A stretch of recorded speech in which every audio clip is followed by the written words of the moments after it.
கிறிஸ்துவில் பிரியமுள்ள சகோதர சகோதரிகளே, இயேசுவின் பிள்ளைகள் என்ற உரிமையை பெற்று ஒரே சகோதர உள்ளங்களாக வாழ அழைத்திருக்கும் இறைவனுக்கு நன்றி கூறி இன்றைய நற்செய்தி சிந்தனைக்கு செவி கொடுப்போம். இன்றைய இறை வார்த்தையும் வழிபாடும் நோன்பை குறித்தும் அது எவ்வாறு நாம் நம் அன்றாட வாழ்வில் செயல்படுத்த முடியும் என்றும் சிந்திக்க அழைக்கின்றன. இங்கு யோவானின் சீடர்கள் இயேசுவை நோக்கி ஒரு கேள்வியை முன்வைக்கின்றார்கள். நாங்களும் பரிசேயர்களும் நோன்பு இருக்கும்போது ஏன் சீடர்கள் நோன்பு இருப்பதில்லை? ஆனால் இதற்கு இயேசு கிறிஸ்து நேரடியாக பதில் தராமல் உருவகத்தின் மூலம் பதில் தருகின்றார். மணமகன் மற்றும் மண விருந்தினர் பற்றிய உருவகம் அது. திருமணம் என்பது ஒரு மங்களகரமான மகிழ்ச்சியான நேரம், மகிழ்ச்சியை மனதார பரப்புகின்ற நேரம். மாறாக துயரம் கொண்டாட வேண்டிய நேரமும் அல்ல, நோன்பு இருக்கக்கூடிய நேரமும் அல்ல.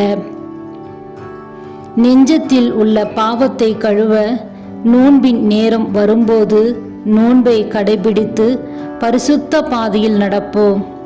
ஆனால் நம் அன்றாட வாழ்வில் நோன்பு நோன்பாக மட்டும்தான் இருக்கின்றதே தவிர அது அன்பாக மாறவில்லை.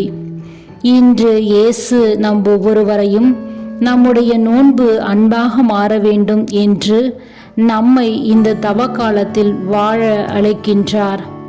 நாம் ஏறெடுக்கும் நோன்பு நம் சக மனிதர்களின் நலனுக்காக அமைய வேண்டும். நம்முடைய நோன்பு நம் எதிரிகளை நம்முடன் சேர்ப்பதற்கான நோன்பாக இருக்க வேண்டும். உலகத்தின் ஆசைகளை அடியோடு அழைக்கும் நோன்பாக இருக்க வேண்டும். மீடியாவின் முகப்பிலிருந்து மீண்டும் எழுந்து வரக்கூடிய நோன்பாக இருக்க வேண்டும். நம்முடைய எண்ணங்களையும் பிறரையும் காயப்படுத்தும் வார்த்தைகளையும் தூய்மைப்படுத்தும் நோன்பாக அமைய வேண்டும்.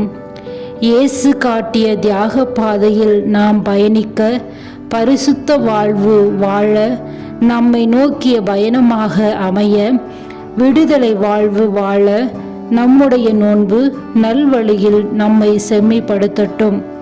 நம்மை பரிசுத்தமாய் இறைவனுக்கு